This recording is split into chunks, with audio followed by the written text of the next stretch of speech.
Для координации совместной деятельности входящих в движение организаций по инициативе политических партий и общественных организаций был создан штаб. Его руководителем избран Михаил Логуа, по словам которого цель создания движения – достижение последовательного экономического и социального развития страны. Это будет площадка, да, чтобы мы не на улицах, не на митингах, да, выясняли отношения и объясняли друг другу свои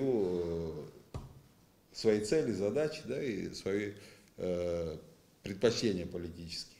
Все это можно сделать за круглым столом. Журналисты спросили Михаила Логуа, от кого и как они собираются защитить государственность Абхазии.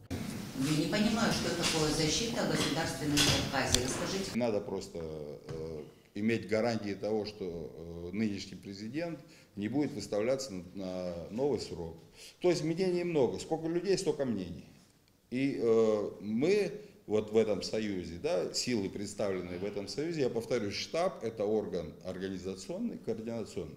Конечно, со своим мнением. Я как начальник штаба его выражаю, мнение всего штаба, на этих же советах. Михаил Логуа отметил, что все высказывания о предстоящих неправомерных действиях оппозиции и несанкционированных митингах являются недостоверной информацией. Да, мы заявляем о том, что считаем необходимым для достижения той же цели, чтобы президент добровольно, досрочно ушел в отставку, но именно добровольно и именно в рамках законов Конституции и законов Республики Абхазия.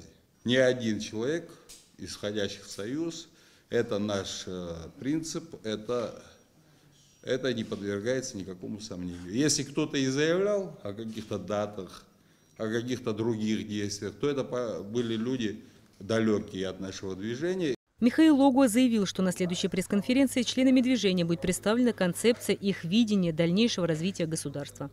Рената Шакай, Беслан Джинджоли, Абхазское телевидение.